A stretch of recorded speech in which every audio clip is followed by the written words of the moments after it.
at Disrupting Death, we recognize that disrupting grief is an important component of what we seek to do. So what we have on offer this month for you are 2 conversations about grief.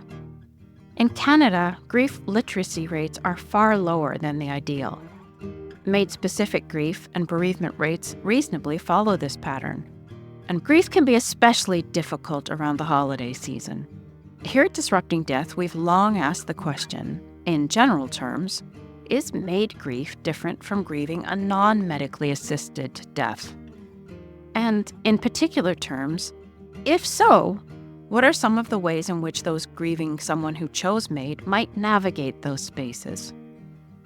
Scholars suggest that grieving a MAID death is different for myriad reasons, including stigma surrounding legislation and practice, feelings of isolation within larger grief communities, tensions around MAID within the family and friend circles, and the notion that while medically assisted deaths are well organized, the ideal isn't necessarily what is experienced. This month's episode also follows a different format. First, you will hear a conversation that Kathy has with Marney Thompson, Director of Bereavement Services at Victoria Hospice and an executive member of the Canadian Grief Alliance. Kathy and Marney discuss Marney's research and work and offer some insight into strategies for navigating MAID-specific grief spaces. After that, I have a chat with Robin Farr of MAID Family Support Society, or MFSS. You may recognize Robin as one of our participants in the digital storytelling project about MAID. Robin will share her personal experience and information about MFSS. And so, dear listener, we invite you to lean in and listen as we keep the conversations going. Hi, Keri. I am super excited to speak with Marney Thompson, who is the Director of Bereavement Services at Victoria Hospice. And I have the privilege of working with Marney as part of the Canadian Grief Alliance. Also, Marney is the recent recipient of the King Charles Coronation Medal in recognition of her contribution to the field of bereavement care.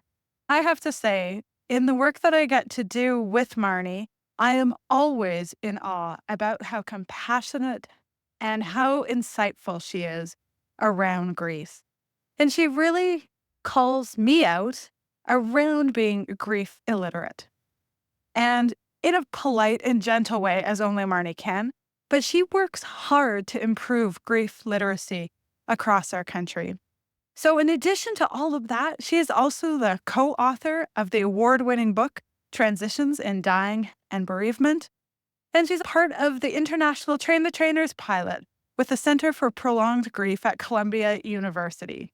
I know many Canadians have dropped in on the grief chats that she does as part of her work with the Canadian Grief Alliance that she co-hosts with the fabulous Dr. Maxine Ratner as well. So I'm hopeful her voice and the wisdom she shares with us today will be familiar to many people as we talk about grief that some people experience as a result of having accompanied someone who died using MAID, and also how we can all take better care of ourselves during the holidays. Let's get the conversation going. Hi, Marney. Thank you so very much for joining us on Disrupting Death today. My privilege is great to be able to talk with you. I'm going to be totally transparent, Marney. You and I get to cross paths through the Canadian Grief Alliance, but I am so excited to have a chance to speak with you in a different way, to talk a little bit, actually not a little bit, talk more specifically about your knowledge and experiences with people who have access MAID and what their grief might look like. Now, I know, Marney, you were part of a larger research team that published an article in Death Studies that we will link to as part of our show notes because it's open access and I would love to make sure that people have access to that. But can you tell me a little bit about that work and what motivated you to do that? I guess I want to begin, Kathy, with kind of how I oriented to the idea of assisted death coming into Canada and its legalization, because I think that's why I was invested in doing some research and some more work with it. I've been working in end-of-life care in a hospice palliative care program for over 30 years. And My role on that team has predominantly been as a counselor, as a clinician, providing support to patients and families before death and then into their bereavement. And as I saw the legislation coming through and assisted death being legal in Canada or becoming legal in Canada, I was really quite completely curious about how that might impact people's journey to death and into grief and what that might look like. I was always and remain supportive and open and in agreement with assisted death as an option for people in our country.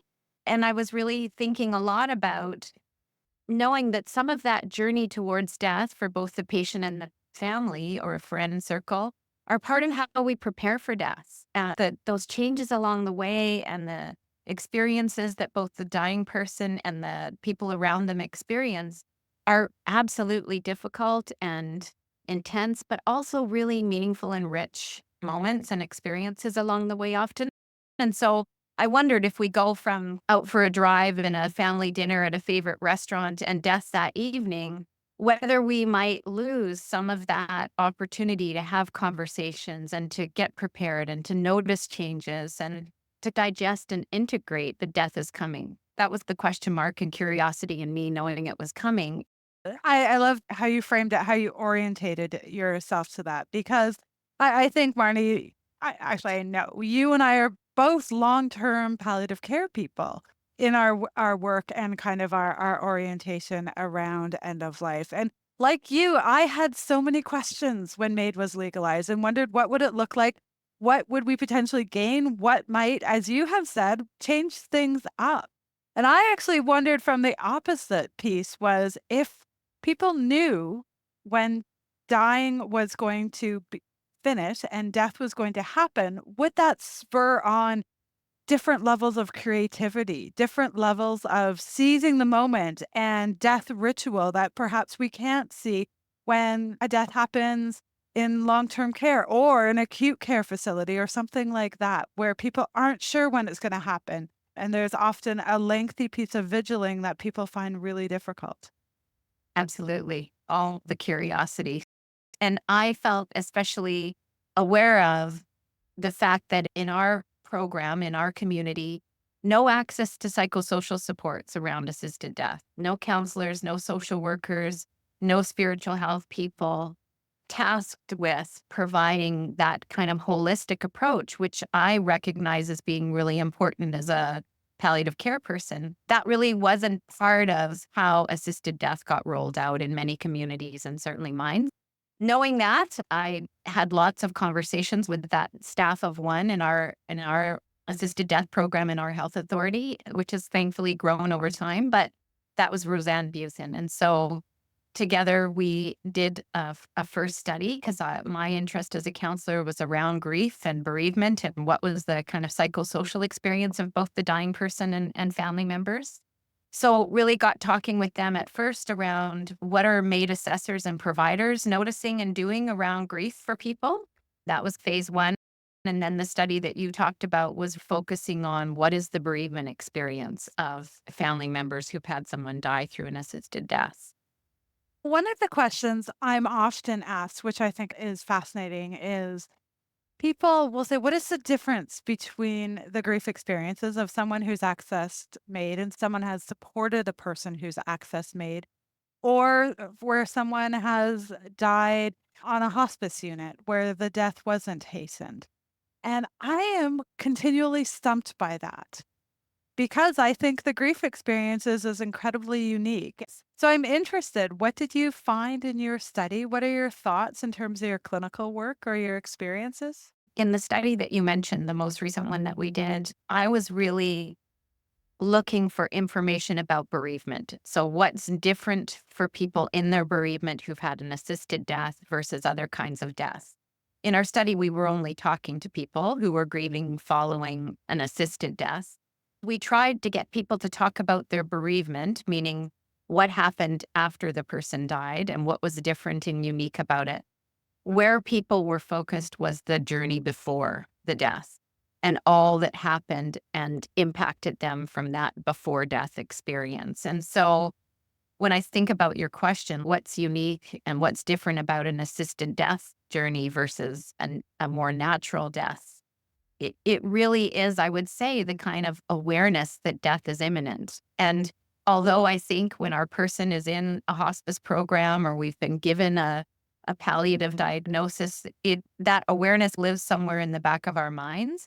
I think when an assisted death is the choice for someone and you have a date and a time, it becomes more central and top of mind for people in a way that I don't see it be so much for people who, yes, we're in a hospice unit and we're visiting or we're vigiling and we know that death is somewhere out there. I think when assisted death brings that kind of certainty, I think people orient to those final weeks, days, hours, maybe differently than they do often, where we know death is coming, but it's uncertain when and how. I'm wondering, Marty, if we could actually look at it on a continuum. When I think about a study that we did earlier on, MAID would have been legalized for almost 4 years. But one of the things that surprised me was a number of participants in our study had never spoken to somebody else who'd accompanied someone who used MAID at the end of their lives. And they talked about a sense of isolation. We know isolation and social isolation is a challenge for people who are grieving, regardless of what the death might have looked like. But this seemed a little bit unique because what I was understanding, and again, in our research, we weren't specifically asking about grief or bereavement. This was something that was offered up, was more that because of the stigma that was attached to MAID at the time, that people weren't able to engage in talking about it in the way that they might have if their person had died specifically from cancer as opposed to accessing MAID as part of that process. I think the people grieving an assisted death, or some people grieving an assisted death, feel a need to be protected or guarded about sharing that was how their person died. I think that perception or worry begins with the bereaved person. I'm not sure if I tell my neighbor, the person at the grocery store, someone in my community that my person died of MAID, how they're going to respond. And so I'm just not going to make that part of the dialogue. And so I would say probably, Kathy, the only uniqueness about bereavement after an assisted death is that very often, and not all, but a large number of people want to be in a support group or meet other people who've had the same kind of death experience. And I think it's about that sort of perceived potential for judgment or shame or stigma that kind of have people wanting to be with others who've had that similar experience. I think about when I used to work clinically, and it's been quite some time, but often when we would start a grief group, a bereavement group, people would start talking about some of the harmful things that well intentioned folk had said to them. And I wonder if that becomes an additional burden for someone who's accompanied someone who has used MAID. But on a positive level, I think we are seeing many more support groups, many more opportunities for people to connect if they would want during their grief experiences post a death that used MAID. Are you seeing that in your community at all? Absolutely. I think we've gone from nothing specific in terms of supporting people going through or having gone through an assisted death to a number of new organizations coming through nationally and locally. And certainly even with them in my community now that there are bereavement support groups specific for people who have had an assisted death. One of the things I've also wondered, just as an aside, Kathy, is whether assisted death has also broken open and helped some of the conversation around death. That now that people have this as an option, there's more thinking about it, more conversation in families and in community around death. So we see more death cafes. My hospice does a grief cafe, which is very much like a death cafe, where I think the dialogue and conversation about dying and grief has been nudged along a little bit, I think, by assisted death. I'm hopeful that is the case too. Like you, I am seeing more of those community gatherings happening, not necessarily made specific, but as you said, a chance for people to talk about what they think is going to matter to them at the end of life. And I'm hopeful that also translates to a greater acknowledgement around anticipatory grief, around the idea that we grieve a lot before someone dies. I wonder, in some of the work that you have done, do you see any differences or any strategies that people are using who might be accessing MAID? That's a great question. I think when a person has chosen an assisted death, it makes the reality and inevitability of that death much more kind of central and conscious for people, both the dying person and the family and friends around them. And so what I see is that people are much more intentional about how they spend those days, how they spend time together. And that I think it moves or motivates people to be more proactive about having the conversation that's important to have, whether it's about love or forgiveness or gratitude. It's about making sure to have some of those last visits to important places or opportunities to reflect on life and legacy. That I think it makes the approach to death just so much more intentional, and often, because more intentional, more meaningful for everybody. I think sometimes within a more natural death context, if that's what we want to call it, we're all just watching and waiting for what's the next thing that's going to happen, and not sure, is this the time to say those things, to ask those things, to do the stuff? Am I rushing things, or is this not appropriate? Whereas when the date and time is set, you feel like, okay, let's start tackling some of these things. In that last research project that I was part of, that's what we saw. I think one of the themes was something like active engagement, where those family members and friends were really helping to coordinate certainly the administrative and paperwork and appointments part of an assisted death, but also that parade of last, that sort of countdown of, we've got this many days left. It's time to visit that beach. It's time to phone that family member across the country. We want to have the big dinner, those kinds of things. So that leads into a question I was going to ask you. Have you heard any stories about meaningful, beautiful rituals that people have? We've used the term choreographed before a death has occurred that we could share. You probably heard Kanya Troughton on our podcast talk a little bit about supporting people who chose to die in nature, or we have heard from other people who talked about that important last meal or drink that was essential and how people gathered together. We interviewed Jill Bodak, who wrote a book, but she talked about how the night before her dad accessed MAID and died, that people took pictures of themselves with a candle to show him that they were thinking of him. Do you have anything that you could add to that list?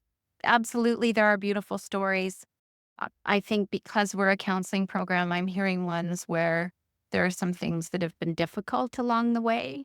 One of the things I guess I would say, reflecting on from the research and the interviews that we did more broadly with people, are that when somebody can step in and provide some shape and structure and meaning to maybe events leading up to, and certainly the time of the death, if there's somebody who's able to hold and coordinate that so that the daughter can just be the daughter going through it, that I think that makes a real difference for people.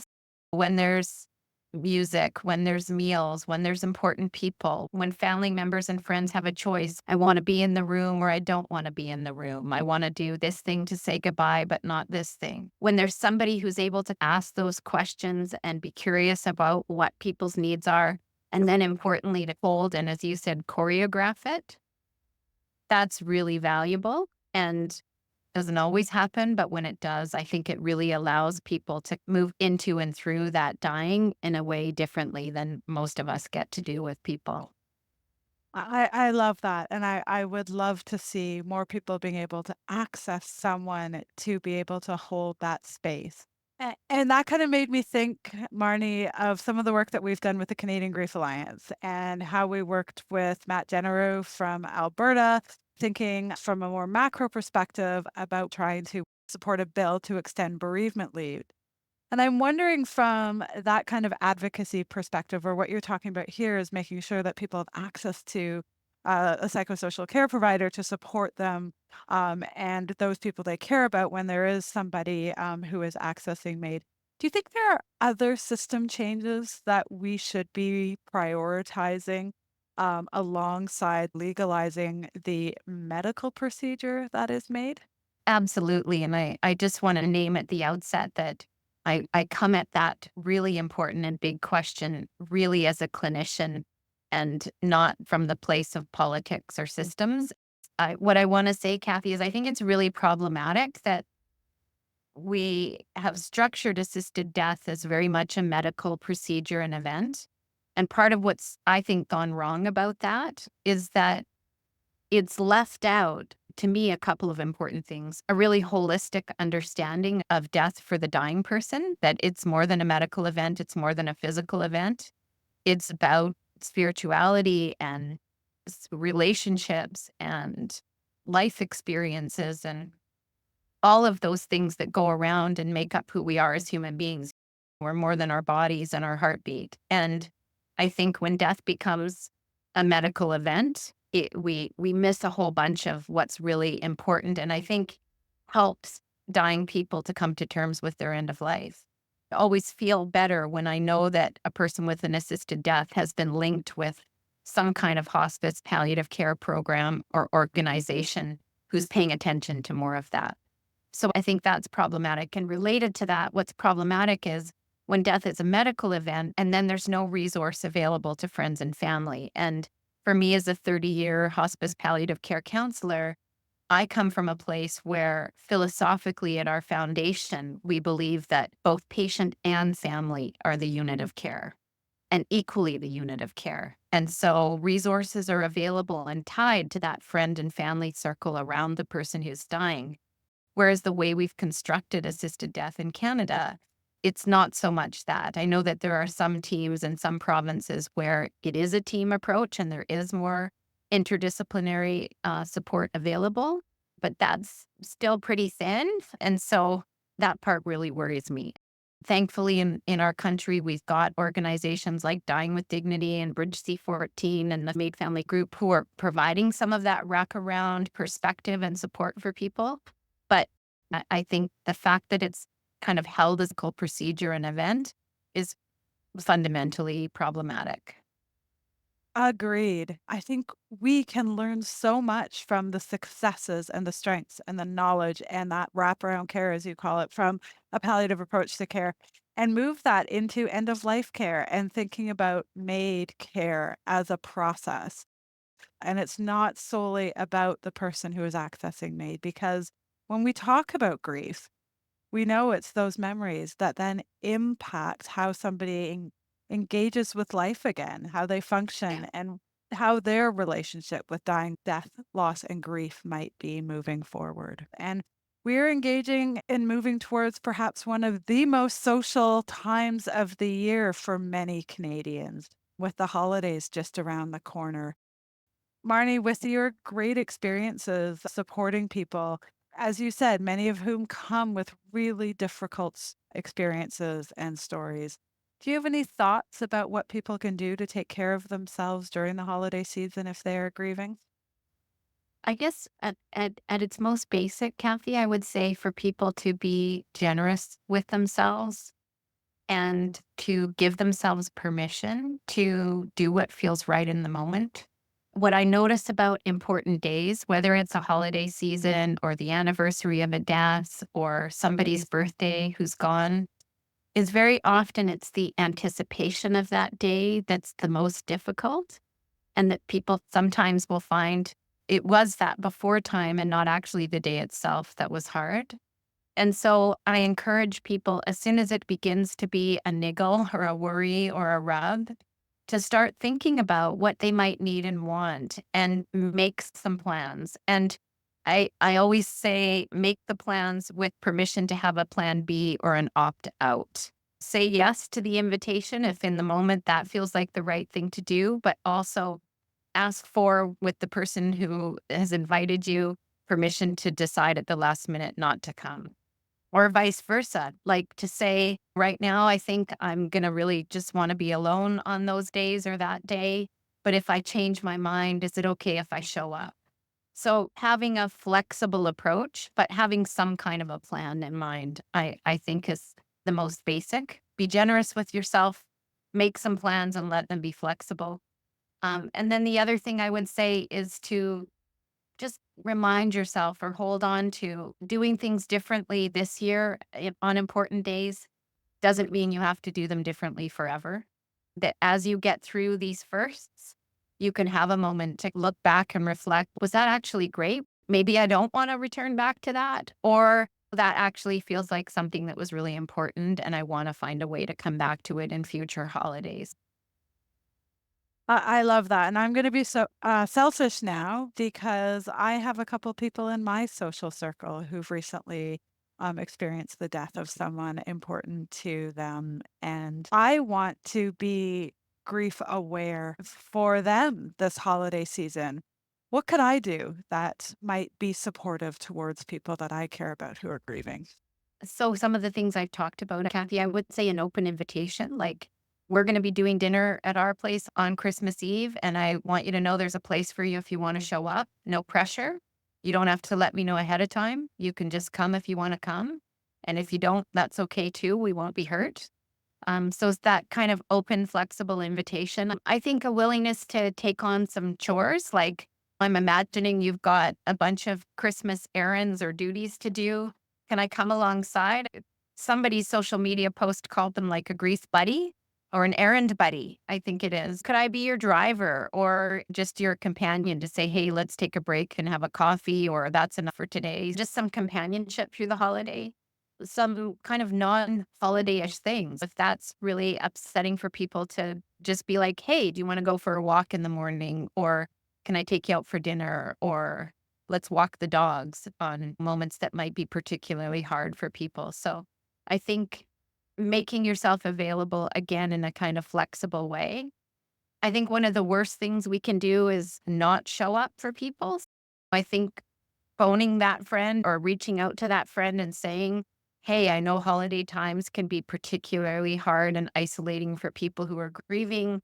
I want you to know I'm interested in spending some time with you through the holiday. What would be a good time and way for us to do that? Do you want just a phone call?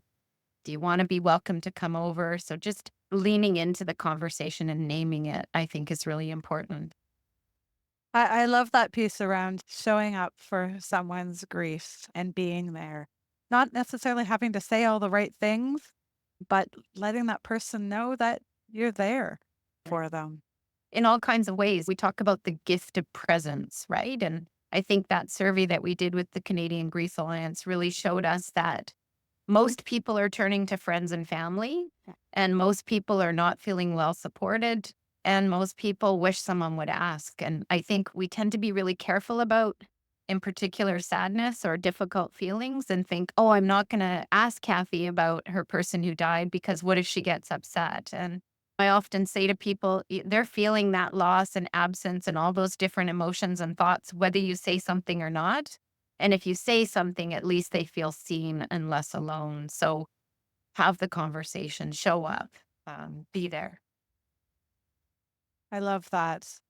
Thank you, Marnie. I've so enjoyed our conversation. Thank you for showing up for Disrupting Death and talking with us about grief and sharing some of your research. Much appreciated. My privilege. Take care.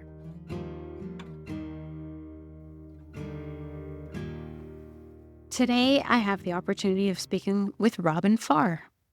Robin supported her father through MAID in 2021 and then joined MAID Family Support Society, or MFSS, to help fill the gap in support for others doing the same for a loved one. Robin acts as program manager for the organization in addition to volunteering as a peer supporter and serving on its board of directors. In her other life, Robin leads HR for a mental health company. She lives in Calgary with her 2 children and her dog, and I'm really excited to get this conversation going today with Robin. Let's do it. Hi, Robin. Welcome. Hello. Thank you so much for having me. I want to start with the book that you were involved in, The Many Faces of MAID, What to Expect When Someone Chooses Medical Assistance in Dying. In the book, you talk briefly about your experience with dying and death before the death of your dad, who chose medical assistance in dying. How did the process of dying and death differ for you? compared to some of the experience you had before? And is MAID grief different from grief experience after a non-medically assisted death? For me, I think the thing about the MAID death that was so different, that made it such a distinctly different experience, is just knowing in advance. There's something about knowing the specific day and time that somebody is going to die. It's profound, and it takes a lot to process that, and it gives you a very clear awareness of time going by. I know from talking to people who have been through this, and it was certainly my experience, that it's almost impossible not to count down and just be hyper aware of all of the things that are happening as that time approaches, whether it's just purely the number of days, or this is our last whatever, or trying to fit in all of the things that you want to do in that time frame. The thing that was really helpful for me, and that was actually a bit of a light bulb for me, was learning the concept of anticipatory grief.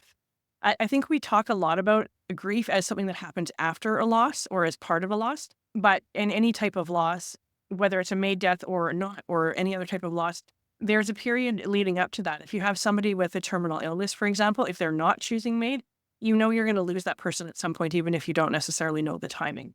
Same thing with MAID, you know that person is going to go, you just happen to know the specific timing. And my mindset, we had a week's notice of my dad's MAID. He opted on a Thursday, told us he was going ahead the next Thursday, and that's a very intense kind of a week. And obviously you're anticipating that, you're expecting this to be this difficult situation. So it can be really intense in that period before the MAID provision actually happens.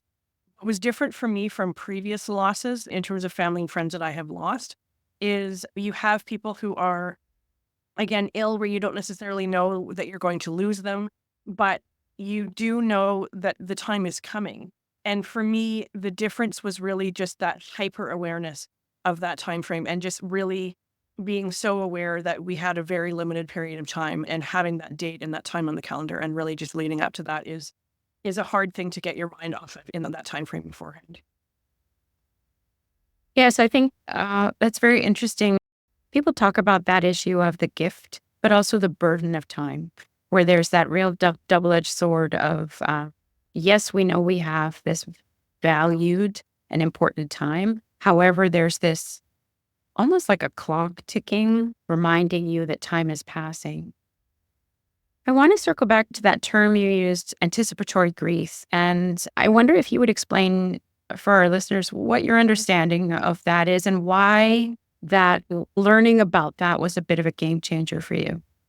The notion of anticipatory grief is just the grief that happens before the loss actually occurs. So it's literally, as the name says, you're anticipating a loss. You're anticipating the grief that is going to happen as part of that loss.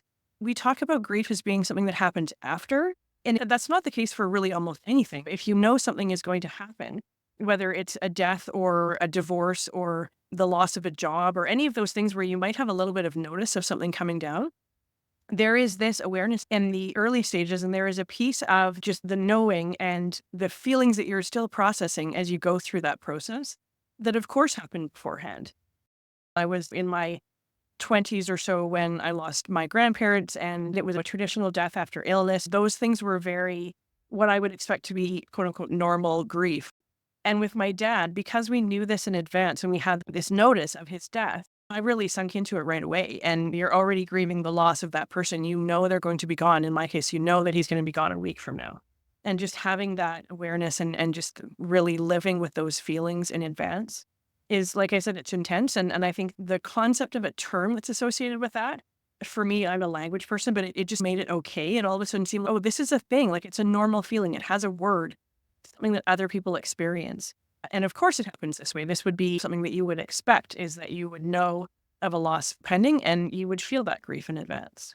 And I really was feeling that when you just shared that last bit about, again, almost a double-edged sword of knowing that what you're feeling, you're almost given permission to feel those things. It's okay that I'm having all of these feelings, but I'm left also wondering, in your particular experience, was it also something else you had to carry in that very short amount of time? And I'm wondering if that contributes to that, as you said, that hyper focus and that very kind of impactful and really busy week between the two Thursdays, right?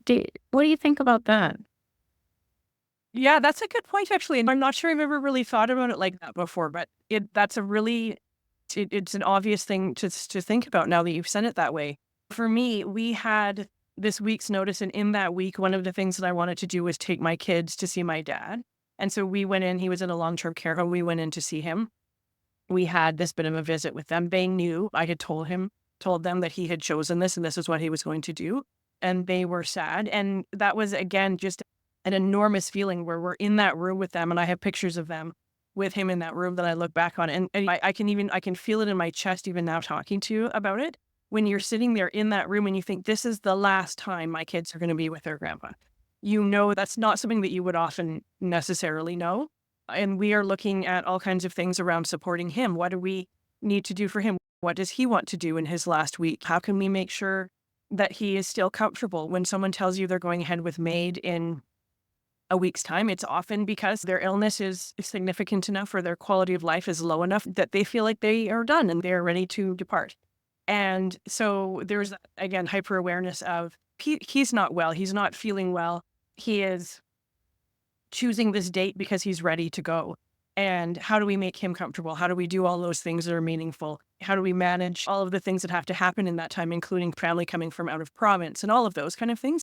So there is a lot to manage, and a lot of it is the logistical pieces, and then the emotional pieces that come along with that is you're carrying that, and it's something that has been handed to you. In our case, a lot of our initial reaction was like, a week? Can we not? Does it have to be a week? Can we not just delay this a little bit? And he was very clear. Nope, that's the date that I've picked, regardless of who could travel, who couldn't, didn't really matter. And we had to respect that and honor that and make it work within things that we needed to do. So you're right. It is something that you're carrying as you go through the process. Thank you for that. What you've helped me crystallize for myself too is that with so much around dying and death, we have to get comfortable with the uncertainty. We have to. With MAID, it's almost like we're being asked to be comfortable with the certainty. And that seems hard, right? That, I think, is a nice segue, Robin, into the next question I have for you. I know that you're affiliated with MAID Family Support Society. Could you talk to our listeners a little bit about MFSS and what its purview is, what it aims to do? So our mission is really to be there for people who have a loved one choosing MAID. We are here to provide peer support. So this is not formal counseling or therapy or anything. And this is peer support based on lived experience of our volunteers, all of whom have been through MAID with somebody that they love. And the idea and the gist of what we provide is one-to-one support. The main thing that we offer, I think, and what people are looking to us for is just an ear, somebody who understands because they've been through it. One thing that I know from many different experiences is that anything difficult that we are dealing with can be lessened by feeling less alone in that experience. And that's a big piece of what we are offering. So we have 75 volunteers across the country now. And my observation is people are looking for largely one of two things. One is an ear, like I said, just somebody who has been there. And the other thing is occasionally just questions, especially if they're coming to us before the MAID provision happens. How does this work? What should I expect? Is there anything that we should plan for on the day? How did you talk to people about this? All of those types of things. The interesting thing to me is there's a decent proportion of the people who contact us who just want one phone call. They just need to talk to somebody who has been through this. MAID has been around in Canada for eight and a bit years now, but many people still don't know somebody who has had a MAID death in their life. And then there are, of course, other people who want a few more calls or check-ins and just having somebody there to talk to who is outside of their immediate circle. It's that person outside of that who does understand what it's like to lose somebody to MAID and can just be that ear, be that support. I want to touch on a phrase you used because it's a phrase I hear a lot, lived experience. Why is lived experience so important in this kind of grief and bereavement support? I think it's like with a lot of things where for many of us, when something difficult happens, whether that's a loss or a death, or like I say, a divorce or our own personal diagnosis, all of a sudden we get into this scenario that we haven't been in before. And we start to feel like you have to go through the process of thinking it through. understanding what it means for you, dealing with all of the implications. And there is something so powerful in somebody else saying, yeah, I get it. I've been there, me too. And having that person be able to say, what you're feeling is normal. Yes, I experienced that too. And like I say, it's a really simple thing, but it's a really powerful thing. It makes a difference for them to be able to say, I'm not the only one who's going through this. I think that reinforces why MFS exists in the first place, that it is different. And so knowing that you're starting from that lived experience perspective, that foundation, I think is very valuable. So we continue to live in a society where this is considered a big holiday season. In your experience, are these months around the holidays, are they particularly difficult for people grieving a MAID death? I think they are in the way that I think a lot of loss is challenging around our holidays and traditions and rituals, whatever those might be. And for many of us who have holidays in December, it can be challenging because that's typically a family time for many of us, or it would have been a family time with these individuals that we have lost. And we become particularly aware that they're not around anymore. The first one, I know for many people is challenging, the first holiday after a loss. I was very cognizant that my dad wasn't there. I have a fairly big family. I have siblings and they have kids. And when we get together, there's 16 people or so. And you'd think maybe one person wouldn't be missed. And of course, that's absolutely not the case. They're very missed, especially when it's a parental figure and a central part of that tradition for so long.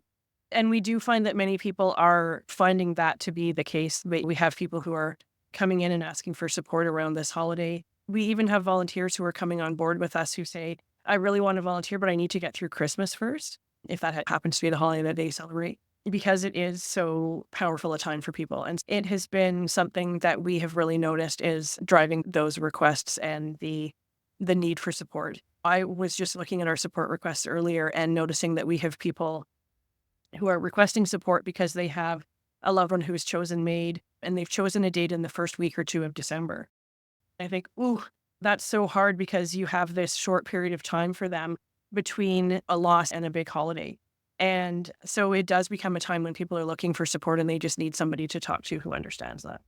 You're absolutely right. I think that people, when they choose a date, it will occur at any point in the calendar year. But for it to preface or come before a time when there will be a seat that's empty must be terribly difficult. I'm wondering too about tensions within the family unit itself, gathering for a major holiday after somebody has perhaps chosen MAID, and it's a contentious subject within the family or the friend circle. Do you and your colleagues at MFSS have any thoughts on strategies that people might consider or things that they might want to keep including, rituals that they might have had, something along those lines? Yes, it's interesting. We just had a recent meeting with our volunteers and the whole conversation was around ritual. And it was prompted because one of our volunteers is writing a book about this. She happens to be Jewish and they had a number of rituals and ceremonies that they took part in before her dad chose MAID a few years ago. It was a really lovely conversation. There were so many examples of things that people had done. And in a lot of cases, they were things that they had chosen to do before the MAID provision happened for death. But it really struck me that a lot of those things are things that we can carry into difficult times, whether that's holidays or anniversaries or whatever else the case might be. A lot of times for people, and some of the things that I have done is food that you enjoyed together, continuing to have that and just remembering that person. Having pictures around can be a nice thing as well. Just keeping those pictures around. Talking about the person, telling the stories that might in previous years or typical things that you do. Music and movies is a big thing for people as well, especially around the holiday. There tends to be a lot of things that are things we do every year or songs we listen to, movies that we watch. My dad was a big National Lampoon Christmas Vacation fan. We watched that all the time. And I watched that with my kids a couple of years ago. And I was sorry that I had never watched it with them. But I did say to them, this was a movie that we watched that Grandpa really loved. Doing things like that can be really fun. But just bringing them into your rituals or your traditions or your celebrations, acknowledge that loss and just have it be a part of who you are rather than trying to push it away can be a powerful thing. I really like that idea that you're inviting the emotions in rather than saying, oh, keep that at bay because it's a happy time and so forth. I work with a little puppet and her mantra is, you got to feel all the feels. So it's really important when they come, especially when littles are involved. And you've spoken a couple of times now about your children, and families often include children of all ages. And some of the things that you've been sharing with me, Robin, are so useful for dying and death in general and grief and bereavement in general. But I'm going to ask you a question now. In terms of this phrase, self-care, we talk about self-care all the time, but is it okay to take care of yourself by having boundaries and by having the ability to say to people, you know what, now's not the time to talk about Uncle Ed's choice. Now's the time to really focus on what we're doing. If you're able, could you talk a little bit about that issue of being able to use your voice?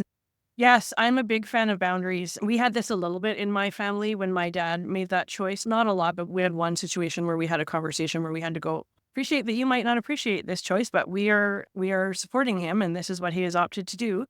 And that is 100% okay. I think this is one of those things where if you are dealing with people who have different feelings about this, who may be not as supportive, the way that I see this, everybody is entitled to their opinion, but we should all also respect the opinion of others. And when it comes to MAID, there are people who are involved in supporting people who go through MAID who may have mixed feelings about it. And ultimately, to me, it comes down to the individual and their choice. They have made that choice. I think it's important to be able to say, I respect your opinion. I want you to respect mine. And if part of that is choosing not to talk about it and say, for me, this is how I feel. I appreciate that you feel differently. To have those boundaries is totally okay. And to choose to talk to people who are supportive if you need that support is probably a much healthier way to go. Yes, that certainly seems to make sense to me. Is there anything that I haven't touched on, Robin, that you were hoping that we'd talk about in our conversation today? So in terms of how people get in touch with us or how they're wanting to be contacted, we do ask them what their preference is. It can be phone, email, text, Zoom, or video call, whatever they like. I would say one of the things about our organization that is something that we're really proud of is we tell people we get back to them within 24 hours, and it's usually way less than that. So we respond to these things really quickly within the day. We connect them with a volunteer. That person gets in touch right away. Oftentimes when people get in touch with us for support, they need that support right now. And we try to facilitate that as much as we can, acknowledging that we're not a distress center or a hotline or anything like that. But we do try to be timely in that. And really, I would just say to people, don't be afraid to reach out for help, whether it's to us because you've had a MAID loss or to any other type of support that you might need. Emotion is okay. The pop it and the feel all the feels concept is exactly right. We need to be able to accept emotion for what it is and feel that and hold space for other people to feel that and really see how much that can help. And that's what we're here to do in terms of our organization and our purpose. Excellent. It's been such a pleasure speaking with you, Robin. Thank you for all of your personal insight, as well as letting us in on what MAID Family Support Society is aiming to do. Thank you. It's always so lovely to talk to you. Thanks for having me. Well, Keri, as usual, I've really enjoyed our conversations that we've had today. It's not always easy to talk about grief and bereavement and dying and death, but the guests that we've had the privilege of speaking with this month have really helped to not only normalize, but socialize the experiences of grief. And so, listeners, on behalf of our team at Disrupting Death, I'm hopeful that you will lean into caring for yourself over the holiday season. Do what is right for you. Be gentle with yourself and take care of one another.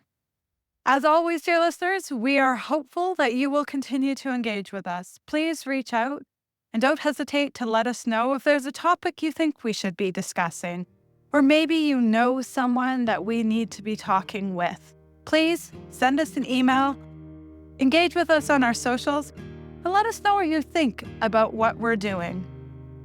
Please take good care of yourself, and let's keep the conversation going. When did we get here and how? Your stories mean everything now.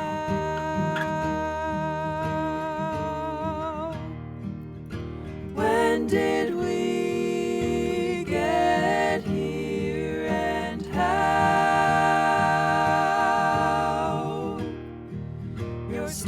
stories mean